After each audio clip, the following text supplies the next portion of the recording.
বিসমিল্লাহির রহমানির রহিম। দয়াময় পরম দয়ালু আল্লাহর নামে শুরু করছি। প্রকাশ্য শয়তানের কুমন্ত্রণ হইতে আল্লাহর নিকট আশ্রয় প্রার্থনা করছি। আসসালামু আলাইকুম। কেমন আছেন সবাই? আশা করি সুস্থ আছেন, সুন্দর আছেন। তো আজ যে বিষয়টা নিয়ে আলোচনা করব সেটা হচ্ছে সৃষ্টির শ্রেষ্ঠ এবং সৃষ্টির নিকৃষ্ট, এই দুটো জিনিস নিয়ে। তো আমরা অনেকেই হয়তো এই জিনিসটা জানি যে কারা সৃষ্টির শ্রেষ্ঠ, যেটা পবিত্র কোরআনে আল্লাহ বলে আছেন সূরা আল বাইয়িনার এর আয়াত নম্বর 7-এ, নিশ্চয়ই যারা ঈমান এনেছে এবং সৎকর্ম করেছে তারাই সৃষ্টির শ্রেষ্ঠ। পক্ষান্তরে আল্লাহর নিকট নিকৃষ্ট জীব তাহারাই যাহারা কুফরি করে এবং ঈমান আনে না। সূরা আনফাল আয়াত নম্বর 55। অর্থাৎ দেখুন, আল্লাহ এখানে বলে দিল যারা ঈমান আনে না এবং কুফরি করে তারা হচ্ছে সৃষ্টির নিকৃষ্ট। তো এই দুটো আয়াতকে যদি আমরা একত্রিত করি তাহলে যেটা পাই সেটা হচ্ছে যারা ঈমান আনে সৎকর্ম করে তারা সৃষ্টির শ্রেষ্ঠ, যারা ঈমান আনে না কুফরি করে তারা সৃষ্টির নিকৃষ্ট। অর্থাৎ এইখান থেকে দেখা যাচ্ছে যে ঈমান যে আনবে না এবং সৎকর্ম করবে না তারাই হবে সৃষ্টির নিকৃষ্ট, যারা ঈমান আনবে সৎকর্ম করবে তারাই সৃষ্টির শ্রেষ্ঠ। এবার আসুন যে ঈমান কি। তো পবিত্র কোরআনে সূরা বাকারার শুরুতেই বলা আছে যে কি কি বিষয়ে ঈমান আনতে হয়, কোন কোন বিষয়ের উপরে ঈমান আনতে হয়। ঈমান নিয়ে বিস্তারিত আলোচনা বিভিন্ন জায়গায় দেখেছেন এবং পবিত্র কোরআনে অসংখ্যবার ঈমান নিয়ে কি কি বিষয়ের উপরে ঈমান আনতে হবে এটা বলা আছে। আল্লাহতে ঈমান আনতে হবে, পরকালে ঈমান আনতে হবে, রাসূলে ঈমান আনতে হবে, নবী রাসূলগণে ঈমান আনতে হবে, আল্লাহর কিতাবে ঈমান আনতে হবে এবং ফেরেশতাগুলো ঈমান আনতে হবে, পরকাল বিশ্বাস করতে হবে। সৎকর্ম সৎকর্ম আর অসৎকর্ম বা কুফরি যেটাকে বলে, এই দুটো কি জিনিস। এটা হচ্ছে যারা কোরআনের মধ্যে থাকে, কোরআনের আইন অনুসারে চলে, তারা সৎকর্ম করে। আর যারা কোরআনের বাইরে চলে, কোরআনকে তোয়াক্কা করে না, কোরআনের আইন মানে না, তারা হচ্ছে কুফরি করে বা কোরআনের বাইরে থাকে। তাহলে এখন বিষয়টা হচ্ছে যে আমরা দৈনন্দিন জীবনে সারাদিন কোনো না কোনো কর্ম আমরা নিয়ে আসি। তো এই কর্মগুলোর মধ্যে কোনটা খারাপ, কোনটা ভালো, কোনটা ঠিক, কোনটা বেঠিক, এটা নিয়েই পবিত্র কোরআনে আল্লাহ আমাদেরকে পথ দেখিয়েছেন, দিক নির্দেশনা দিয়েছেন। এজন্য আমাদেরকে কি করতে হবে? সর্বপ্রথম আমাদেরকে কোরআন জানতে হবে, কোরআনে আল্লাহ কি বলেছেন।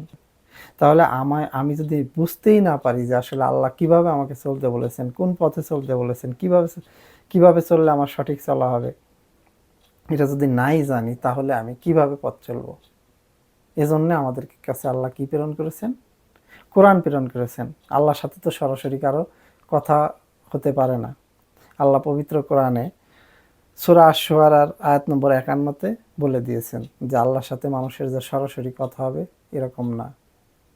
কিভাবে কথা হয় আল্লাহর সাথে মানুষের?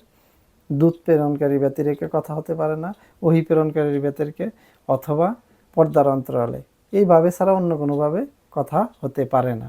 এবং রাসূলকেও আল্লাহ ঠিক পরের আয়াতটাই বলে দিয়েছেন, যেভাবে তো আমি তোমার নিকট প্রত্যাদেশ করি। তুমি তো জানতে না কিতাব কি, তুমি তো জানতে না ঈমান কি। আল্লাহ রাসূলকে ঈমান কিতাবের শিক্ষা দিয়েছেন। তাহলে এই যে ঈমানের শিক্ষা, কিতাবের শিক্ষা, এটা আল্লাহ কোথায় দিয়েছেন? পবিত্র কোরআনের মাধ্যমে দিয়েছেন। রাসূল কোরআন তার কাছে আসার আগ পর্যন্ত আল্লাহ এই আয়াতের মাধ্যমে বলে দিলেন যে সূরা আশ-শুআরার 52 নম্বর আয়াতে বলেই দিলেন যে তুমি তো জানতে না ঈমান কি, তুমি তো জানতে না কিতাব কি।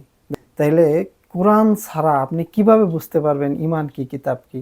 আর এই ঈমান কিতাব যদি না থাকে আপনার জানা, তাহলে আপনি সৃষ্টির শ্রেষ্ঠ জীব এটি কিভাবে আশা করবেন?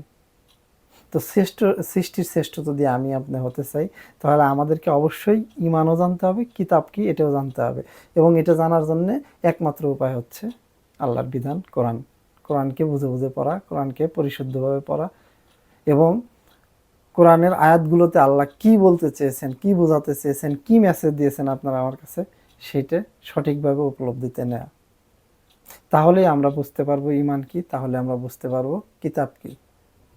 তা আসুন বন্ধুরা, আমরা সবাই মিলে চেষ্টা করি, আল্লাহর দিনের মধ্যে আসার চেষ্টা করি, আল্লাহর দিন জানার চেষ্টা করি, আমরা কোরআন জানার চেষ্টা করি, কোরআন বোঝার চেষ্টা করি, কোরআনের অনুবাদ বোঝার চেষ্টা করি, বোধগম্য ভাষায় কোরআন পাঠ করি।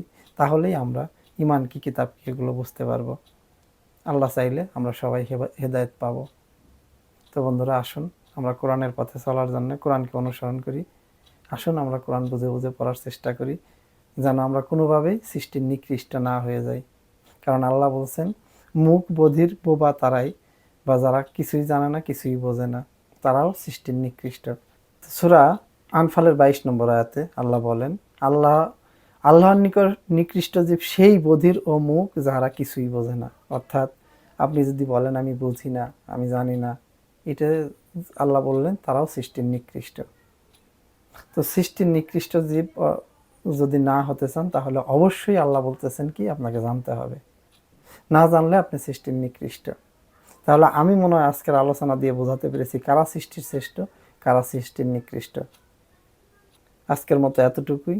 সবাই ভালো থাকবেন, সুস্থ থাকবেন, সুন্দর থাকবেন। আবারও দেখা হবে নতুন কোনো বিষয় নিয়ে। আল্লাহ হাফেজ।